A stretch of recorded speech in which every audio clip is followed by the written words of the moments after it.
ನಮಸ್ತೆ ನನ್ನೆಲ್ಲ ಕನ್ನಡಿಗರಿಗೆ ಅಸ್ಲಾಂ ವಲೈಕುಮ್. ನಾನು ರಿಫಾ ಕಿಚನ್ಗೆ ನಿಮಗೆಲ್ಲರಿಗೂ ಸ್ವಾಗತ. ಇವತ್ತು ನಾವು ಬೋಂಡಾ ಸುಕ್ಕ ಮಾಡೋದು ಹೇಗೆ ಅಂತ ನೋಡೋಣ ಆಯಿತಾ. ಕುಂದಾಪುರ ಸ್ಟೈಲ್ ಬೋಂಡಾ ಸುಕ್ಕ ತುಂಬ ಈಸಿಯಾಗಿ ಟೇಸ್ಟಿಯಾಗಿ ಮಾಡ್ಬೋದು. ನೋಡ್ಕೊಳ್ಳಿ ಹೇಗೆ ಮಾಡೋದು ಅಂತ ಆಯಿತಾ. ಈಗ ನೋಡಿ, ನಾನು ಈಗ ಬೋಂಡಾಸ್ ಕ್ಲೀನ್ ಮಾಡ್ಕೊಂಡು ಇಟ್ಕೊಂಡಿದ್ದೀನಲ್ಲ, ಅದು ತೋರಿಸ್ತಾ ಇದ್ದೀನಿ. ಅದಾದಮೇಲೆ ಇಲ್ಲಿ ನೋಡಿ 2-3 ಈರುಳ್ಳಿ ಮತ್ತು 2 ಟೊಮೆಟೊ, ಮತ್ತು ನಾನು ಇದಕ್ಕೆ ಆಲೂಗಡ್ಡೆ ಹಾಕಿ ತಗೊಳ್ತಾ ಇದ್ದೀನಿ. ಅಂದರೆ ಸ್ವಲ್ಪ ಜಾಸ್ತಿ ಆಗಲಿ ಅಂತ, ನನ್ನ ಹತ್ರ ಬೋಂಡಾಸ್ ಕಡಿಮೆ ಉಂಟು, ಅದಕ್ಕೋಸ್ಕರ ಆಲೂಗಡ್ಡೆ ಹಾಕ್ಕೊಂಡು ಸೂಪರಾಗಿ ಬರುತ್ತೆ. ನೋಡಿ, ಟ್ರೈ ಮಾಡಿ ನೋಡಿ. ಮತ್ತು 2-3 ಹಸಿಮೆಣಸು ಮತ್ತು ಸ್ವಲ್ಪ 2-3 ಎಸಳು ಬೆಳ್ಳುಳ್ಳಿ ಹಾಕ್ಕೊಂಡು ಒಂದು ಸ್ಟವ್ ಮೇಲೆ ಒಂದು ಪಾತ್ರೆ ಇಟ್ಕೊಳ್ತಾ ಇದ್ದೀನಿ ನೋಡಿ. ಅದಕ್ಕೆ ಕಾದಾದಮೇಲೆ ಅದಕ್ಕೆ ಸ್ವಲ್ಪ ಎಣ್ಣೆ ಹಾಕ್ಕೊಳ್ಬೇಕು. ಎಣ್ಣೆ ಹಾಕಿ ಎಣ್ಣೆ ಕಾಯುವವರೆಗೂ ಇಡಿ. ಮತ್ತು ನಾವು ಹಚ್ಚಿಟ್ಕೊಂಡಿರ್ತೀವಲ್ಲ, ಅಷ್ಟು ಒಂದೇ ಸಲಕ್ಕೆ ಹಾಕಿ ಬೇರೆ ಬೇರೆ ಹುರ್ಕೊಳ್ಬೇಕು ಆ ಥರ ಏನೂ ಇಲ್ಲ ಆಯಿತಾ. ಒಂದೇ ಸಲಕ್ಕೆ ಹಾಕಿದರೂ ಏನೂ ಆಗೋದಿಲ್ಲ. ಒಂದೇ ಸಲಕ್ಕೆ ಹಾಕಿ ಒಳ್ಳೆ ಮಾಡಿ ಮಿಕ್ಸ್ ಮಾಡ್ಕೊಳ್ಳಿ. ಹಾಕುವಾಗ ನೋಡಿ ಸ್ವಲ್ಪ ಉಪ್ಪು ಹಾಕ್ಕೊಳ್ಳಿ ಆಯಿತಾ. ಇದಕ್ಕೆ ಉಪ್ಪು ಹಾಕ್ಕೊಂಡ್ರೆ ಬೇಗ ಮೆಲ್ಟ್ ಆಗುತ್ತೆ, ಅದಕ್ಕೋಸ್ಕರ ಉಪ್ಪು ಹಾಕ್ಕೊಳ್ಳಿ. ನಾನು ಕನ್ನಡ ಮಾತಾಡುವಾಗ ಏನಾದರೂ ತಪ್ಪಾದರೆ ಸಾರಿ ಆಯಿತಾ. ನನಗೆ ಕನ್ನಡ ಬರುತ್ತೆ, ಇಲ್ಲ ಅಂತ ಇಲ್ಲ. ಅಂದರೆ ಕನ್ನಡದಲ್ಲಿ ಮಾತಾಡುವಾಗ ನಮ್ಮದು ಮುಸ್ಲಿಂ ಭಾಷೆ ಅಲ್ಲ, ಕನ್ನಡ ಮಾತಾಡುವಾಗ ಅಲ್ಲಲ್ಲಿ ತಪ್ಪಾಗುತ್ತೇನೋ ಅಂತ ಸ್ವಲ್ಪ ಹೇಳ್ತಾ ಇದ್ದೀನಿ. ಬೇಜಾರು ಮಾಡ್ಕೊಳ್ಬೇಡಿ, ತಪ್ಪಾದರೆ ಸಾರಿ. ನೋಡಿ, ಈಗ ಒಳ್ಳೆ ಫ್ರೈ ಆಗ್ತಾಯಿದೆ. ಫ್ರೈ ಮಾಡ್ಕೊಳ್ಬೇಕು ಆಯಿತಾ. ತುಂಬ ಹೊತ್ತೇನು ಫ್ರೈ ಮಾಡ್ಕೊಳ್ಬೇಕಂತನೂ ಇಲ್ಲ, ಸ್ವಲ್ಪ ಹೊತ್ತು ಫ್ರೈ ಮಾಡಿಕೊಂಡ್ರೆ ಸಾಕು. ಒಂದು 5 ನಿಮಿಷ 10 ನಿಮಿಷ ಬೇಡ, 5 ನಿಮಿಷ ಸ್ವಲ್ಪ ನಿಮಗೆ ಗೊತ್ತಾಗುತ್ತೆ ನೋಡಿ. ಫ್ರೈ ಮಾಡಿಕೊಂಡು ಈಗ ನಾವು ಇದು ಮಾಡ್ಕೊಂಡಿರ್ತೀವಲ್ಲ, ಕ್ಲೀನ್ ಮಾಡ್ಕೊಂಡಿರ್ತೀವಲ್ಲ ಬೋಂಡಾಸು, ಅದನ್ನು ಹಾಕ್ಕೊಂಡ್ರೆ ಆಯಿತು.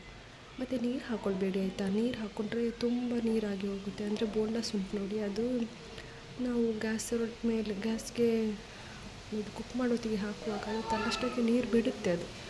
ಅದಕ್ಕೋಸ್ಕರ ಅದಕ್ಕೆ ನೀರು ಹಾಕ್ಕೊಳ್ಳಬಾರ್ದು. ತುಂಬ ಹಿಂಡಿ ಹಾಕ್ಕೊಳ್ಳಿ, ನೀರು ಎಷ್ಟಾಗುತ್ತೆ ಅಷ್ಟು ಹೋಗಲಿ, ಅದಾದಮೇಲೆ ಹಾಕ್ಕೊಳ್ಳಿ, ಆವಾಗಲೇ ಒಳ್ಳೆಯದಾಗೋದು ಆಯಿತಾ. ಈಗ ನೋಡಿ, ನಾನು ಹಾಕ್ಕೊಳ್ತಾ ಇದ್ದೀನಿ ನೋಡಿ ಬೋಂಡಾಸು ತುಂಬ ನೋಡಿ ಹಾಕಿ ಮಿಕ್ಸ್ ಮಾಡ್ಕೊಳ್ತಾ ಇದ್ದೀನಿ ನೋಡಿ. ಮಿಕ್ಸ್ ಮಾಡ್ಕೊಳ್ಳಿ, ತುಂಬ ಒಳ್ಳೆ ಮಾಡಿ ಮಿಕ್ಸ್ ಮಾಡ್ಕೊಳ್ಳಿ ಆಯಿತಾ. ನೋಡಿ,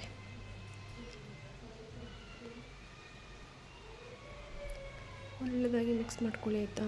ಮತ್ತು ಏನಂದರೆ, ನನ್ನ ಚಾನಲ್ನ ಯಾರೆಲ್ಲ ಮೊದಲನೇ ಸಲ ನೋಡ್ತಾ ಇದ್ದೀರಾ ಅಂದರೆ ಪ್ಲೀಸ್ ನನ್ನ ಚಾನಲ್ನ ಸಬ್ಸ್ಕ್ರೈಬ್ ಮಾಡ್ಕೊಳ್ಳಿ. ಮತ್ತು ನಿಮ್ಮ ಫ್ರೆಂಡ್ಸ್ ಮತ್ತು ಫ್ಯಾಮಿಲಿ ಜೊತೆ ನನ್ನ ವೀಡಿಯೋನ ಶೇರ್ ಮಾಡಿ. ಮತ್ತು ನನ್ನ ವೀಡಿಯೋ ಹೇಗಾಗಿದೆ, ನನ್ನ ರೆಸಿಪಿ ಹೇಗಿದೆ ಅಂತ ಕಮೆಂಟ್ ಮಾಡಿ. ನೀವು ಒಂದು ಸಲ ಮನೇಲಿ ಮಾಡಿ ನೋಡಿ ಆಯಿತಾ. ಇದು ಕುಂದಾಪುರ ಸ್ಟೈಲಲ್ಲಿ ನಾನು ಮಾಡ್ತಾ ಇರೋದು ನೋಡಿ ಆಯಿತಾ. ಮತ್ತು ಇದು ಮುಸ್ಲಿಮ್ ಸ್ಟೈಲಿದ್ದು ಯಾವ ಸ್ಪೆಷಲ್ ಡಿಶಸ್ ಎಲ್ಲ ಮಾಡಿ ನಾನು ನಿಮಗೆ ಹಾಕ್ತಾ ಇರ್ತೀನಿ. ಸ್ವಲ್ಪ ಇದು ರೆಸಿಪಿ ಬರಲಿಕ್ಕೆ ಲೇಟ್ ಆಗ್ಬೋದು. ಅಂದರೆ ನನಗೆ 2 ಮಕ್ಕಳಿದ್ದಾರೆ. ಒಬ್ಬಳು LKG ಹೋಗ್ತಾ ಇದ್ದಾಳೆ, ಒಬ್ಬಳು ಸಣ್ಣ ಮಗು 1.5 ಇಯರ್ ಆಗ್ತಾ ಉಂಟು ಅಷ್ಟೇ. 1.5 ಆಗಲಿಲ್ಲ, 1 ವರ್ಷ 2 ತಿಂಗಳಾಯ್ತು ಅಷ್ಟೇ. ಅಂದರೆ ಸ್ವಲ್ಪ ಲೇಟ್ ಆಗ್ತದೆ ಅಷ್ಟೆ. ಅದಕ್ಕೋಸ್ಕರ ನನ್ನ ವೀಡಿಯೋ ಸ್ವಲ್ಪ ಲೇಟಾಗಿ ಬರುತ್ತೆ. ನನಗೆ ಸಪೋರ್ಟ್ ಮಾಡಿ, ನಾನು ಬೇಗ ಹಾಕ್ತೀನಿ ವೀಡಿಯೋ ಆಯಿತಾ. ಮತ್ತು ಈಗ ನಾನು ತೋರಿಸ್ತಾ ಇದ್ದೀನಿ ನೋಡಿ ಮೆಣಸು. ಇದು ಮೀನಿಗೆ, ಕುಂದಾಪುರ ಕಡೆ ಎಲ್ಲ ಮೀನು ಫ್ರೈ ಮಾಡಲಿಕ್ಕೆ ಯೂಸ್ ಮಾಡೋ ಮೆಣಸು ಆಯಿತಾ.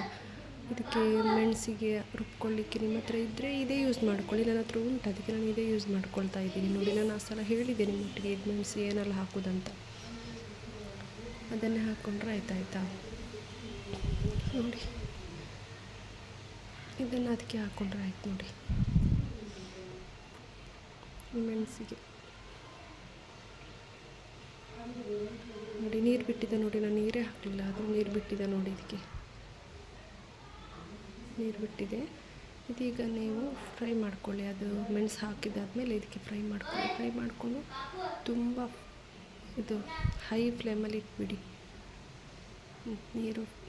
ನೀರು ಸ್ವಲ್ಪ ಡ್ರೈ ಆಗುತ್ತೆ. ಮತ್ತು ಬೋಂಡಾಸ್ ಒಳ್ಳೆಯದಾಗಿ ಬೆಂದಿರುತ್ತೆ. ಬೋಂಡಾಸ್ ಮತ್ತು ಆಲೂಗಡ್ಡೆ ಬೇಯಬೇಕಲ್ಲ, ಅದಕ್ಕೋಸ್ಕರ ಆಯಿತಾ. ನಿಮಗೆ ಫುಲ್ ನೀರು ಬೇಕಂದರೆ ನಿಮ್ಮ ಇಷ್ಟ. ಸ್ವಲ್ಪ ದಪ್ಪ ಥರ ಗ್ರೇವಿ ಥರ ಬೇಕಂದರೆ ನೋಡಿ. ತುಂಬ ಸಿಂಪಲ್ ಇದೆ, ತುಂಬ ಸೂಪರಾಗಿ ಬರುತ್ತೆ. ಇದು ಚಪಾತಿ, ಪೂರಿ ಮತ್ತು ಅನ್ನ, ತರಕಾರಿ ಸಾರು ಅವಾಗೆಲ್ಲ ಮಾಡಿದರೆ ಸೈಡ್ ಡಿಶ್ಶಾಗಿ ಯೂಸ್ ಮಾಡ್ಕೊಳ್ಳಿಕ್ಕೂ ಒಳ್ಳೆಯದಾಗುತ್ತೆ ಆಯಿತಾ. ತುಂಬ ಸೂಪರಾಗಿ ಬರುತ್ತೆ ನೋಡಿ, ಒಳ್ಳೆ ಕುದಿ ಬರಬೇಕಾಯ್ತಾ ಇದು ನೋಡಿ ಆಯಿತಾ, ಒಳ್ಳೆಯದಾಗುತ್ತೆ ನೋಡ್ಕೊಳ್ಳಿ. ನೋಡಿ ಈಗ ನಾನು ಮತ್ತೆ ಮಿಕ್ಸ್ ಮಾಡ್ಕೊಳ್ತಾ ಇದ್ದೀನಿ. ನೀರು ಫುಲ್ ಡ್ರೈ ಆಗಬೇಕು ನನಗೆ, ಅಂದರೆ ಫುಲ್ ಅಲ್ಲ, ಸ್ವಲ್ಪ ಡ್ರೈ ಆಗಬೇಕಷ್ಟೇ. ನನ್ನ ವೀಡಿಯೋದಲ್ಲಿ ನಾನು ಹಾಕ್ತಾ ಇರ್ತೀನಿ, ನೀವು ಸ್ವಲ್ಪ ನೋಡಿ. ಮತ್ತು ನನ್ನ ವಾಯ್ಸ್ ಸ್ವಲ್ಪ ಸ್ಲೋ ಉಂಟಂತ ವೀಡಿಯೋ ನೋಡದೇ ಇರಬೇಡಿ, ಅಂದರೆ ನಮ್ಮದು ಪಕ್ಕದ ಮನೆಯವರು ಸ್ವಲ್ಪ ಮಾತು ಕೇಳುತ್ತೆ ಅಂತ ನಾನು ಸ್ವಲ್ಪ ಕಡಿಮೆ ಸ್ಲೋ ಮಾಡ್ತೀನಿ ಆಯಿತಾ.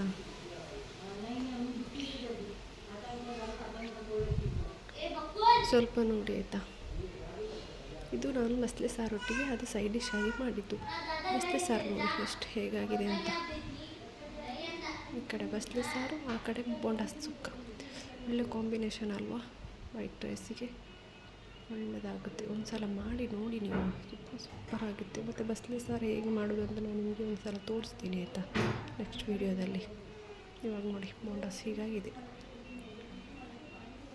ತುಂಬ ಸೂಪರಾಗಿ ಬಂದಿದೆ ನೋಡಿ ಬೋಂಡಾಸ್. ಇಷ್ಟೇ. ಅದಾದಮೇಲೆ ನಿಮಗೆ ಇನ್ನೂ ಗ್ರೇವಿ ಬೇಕಂದರೆ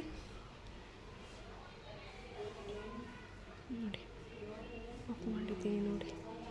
ನನ್ನ ಚಾನಲ್ನ ಇದೇ ಥರ ಸಪೋರ್ಟ್ ಮಾಡಿ. ವಿಡಿಯೋ ನೋಡಿದ್ದಕ್ಕೆ ನಿಮಗೆಲ್ಲರಿಗೂ ಧನ್ಯವಾದಗಳು.